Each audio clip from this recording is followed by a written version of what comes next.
The United States is considered to be the land of dreams, where anyone can make it big if they work hard enough and stay committed. But that's just not true anymore. We are now living in two different Americas, one for the rich and one for the poor. And today we'll tell you about both of them. Welcome to our channel. Today we'll show you what life is like in the two Americas, the one for the rich and the one for the poor. Number 10. The infrastructure.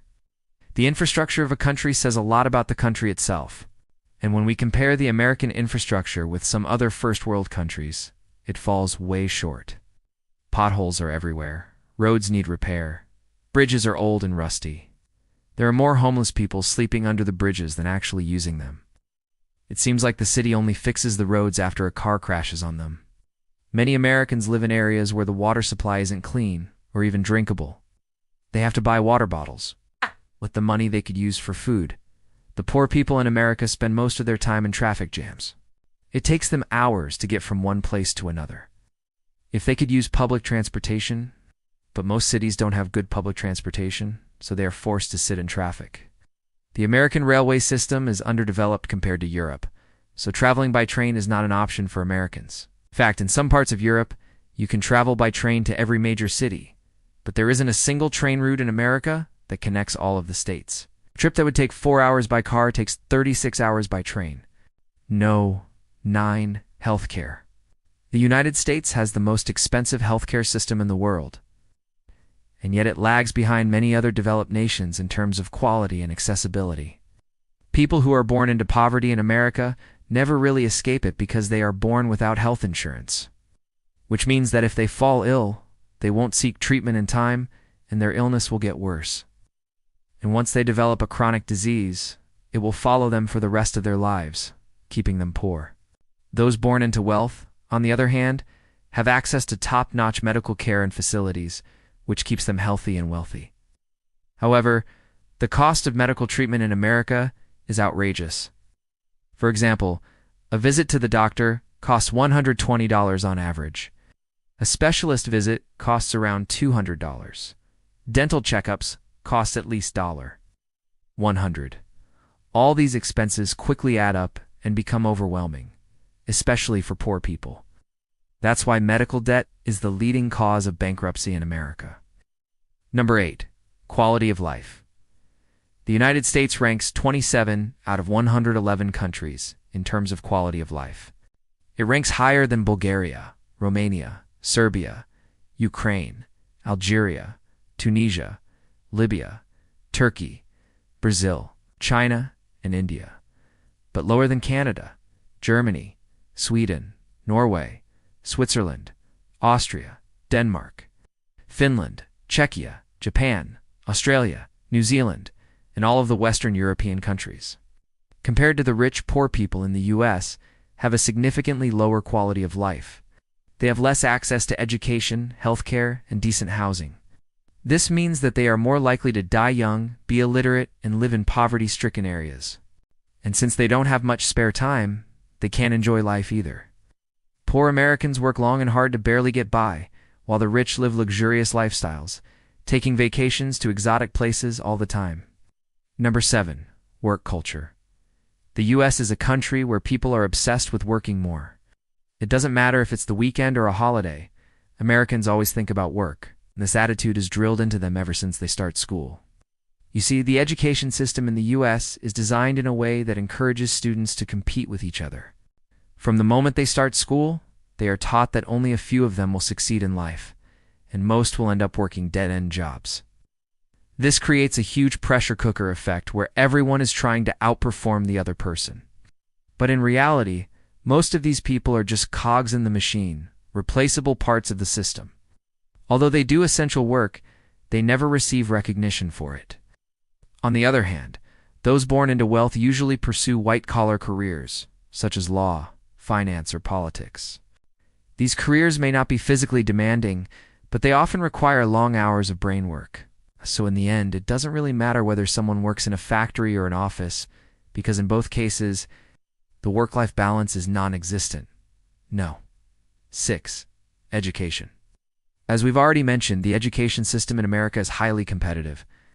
Children from poor families don't have the best schools, while the children of the rich attend elite schools with low student-teacher ratios and extracurricular activities. And this inequality starts right in kindergarten. Teachers in low-income areas receive lower salaries and work in dilapidated buildings. Some schools in poor areas don't even have libraries or computers. While schools in wealthier areas offer everything their students might need to succeed in life, sometimes too much. Imagine attending a high school where the principal is paid $350,000 per year, but the janitors haven't received their salaries for 3 months. That's the sad reality of the U.S. education system. Moreover, parents in wealthy areas hire private tutors for their kids to help them get into prestigious universities.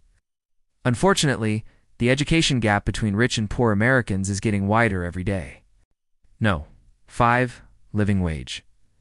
The richest 1% of Americans earn more than the bottom 42% combined. In other words, the top 1% of earners in the U.S. make more than all of the people making less than $61,000 per year. Meanwhile, the minimum wage in the U.S. is still $7.25 per hour. Although 5 states have increased their minimum wages to $15, of course those working for minimum wage still can't afford basic necessities. That's why 16 states offer tax credits to people who work full-time for minimum wage so they can qualify for health insurance. As you can see, the situation in the United States is dire. Although it used to be considered the land of opportunity, it has become a place where success depends entirely on circumstances of birth. And the sad part is that nothing is being done to change that. 4. Personal debt. The average American household carries a debt load of $131,724. This includes mortgages, student loans, auto loans, and credit card debt. The largest share of this debt is made up of mortgages, which account for about 70% of the total. Student loan debt accounts for another 12%. Auto loans make up 9% of the debt load, while credit card debt accounts for the remaining 19%. The burden of debt is especially heavy on millennials, who carry an average debt load of $17,449. That's more than twice the amount carried by baby boomers at the same age. Millennials are also more likely than previous generations to carry credit card debt. The reasons for this are numerous. Millennials tend to have less financial stability than their predecessors. They are also more likely to have taken out loans to finance their education. Furthermore, millennials are more likely to have purchased a car with a loan, and they are also more likely to have used credit cards to make purchases. The result is a mountain of debt that is weighing down the American millennial. 3. Housing. The housing crisis in America is not a new phenomenon. It's been going on for decades. But in recent years, it has become increasingly dire. The cost of housing has skyrocketed in many parts of the country, and this has left many Americans unable to afford a home. The median home price in the U.S. is now $428,000, which is up by 15% over the past year. Rents are also on the rise, up by 10% over the past year. 2. Hunger.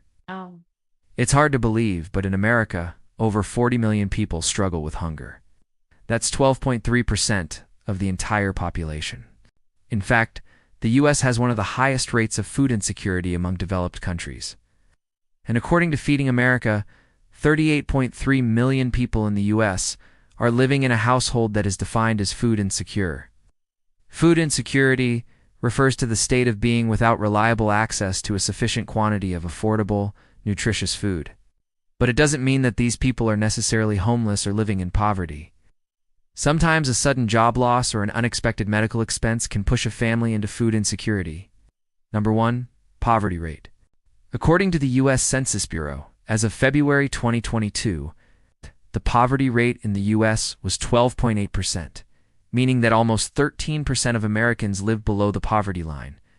To be more precise, a family of 3 needs to earn at least $21,310 per year to be above the poverty line. Anything less than that makes them poor. So imagine being in a country where the minimum wage is $7.25 per hour, and inflation is 8.5%.